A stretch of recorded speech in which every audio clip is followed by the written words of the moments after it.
Je regardai, et voici l'agneau se tenait sur la montagne de Sion. Apocalypse chapitre 14 verset 1. L'apôtre Jean était privilégié de voir à l'intérieur des portes du ciel. Et en décrivant ce qu'il vit, il commence par dire « Je regardai et voici un agneau ». Ceci nous enseigne que l'objet principal de contemplation au royaume céleste, c'est l'agneau de Dieu qui ôte le péché du monde. Rien d'autre n'attira l'attention de l'apôtre autant que la personne de cet être divin qui nous a rachetés par son sang. Il est le thème des cantiques de tous les esprits glorifiés et des saints anges.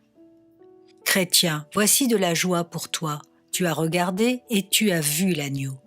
À travers tes larmes, tes yeux ont vu l'agneau de Dieu ôtant les péchés. Réjouis-toi alors. Dans peu de temps, quand tes yeux auront été essuyés des larmes, tu verras le même agneau exalté sur son trône. C'est la joie de ton cœur de garder quotidiennement la communion avec Jésus. Tu auras la même joie à un degré plus élevé au ciel.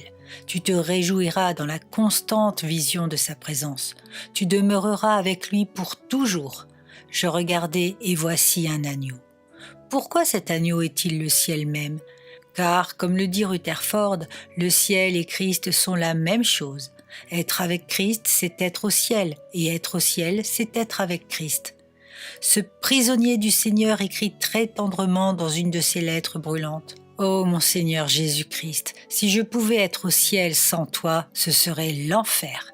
Si je pouvais être en enfer et t'avoir encore, ce serait le ciel pour moi, car tu es tout le ciel que je désire. » C'est vrai, n'est-ce pas, chrétien? Ton âme ne dit-elle pas ainsi? Toutes les harpes en haut ne peuvent créer un lieu céleste, si Dieu change de résidence ou qu'il ne cache seulement sa face. Tout ce que tu as besoin de faire pour être béni, suprêmement béni, est d'être avec Christ.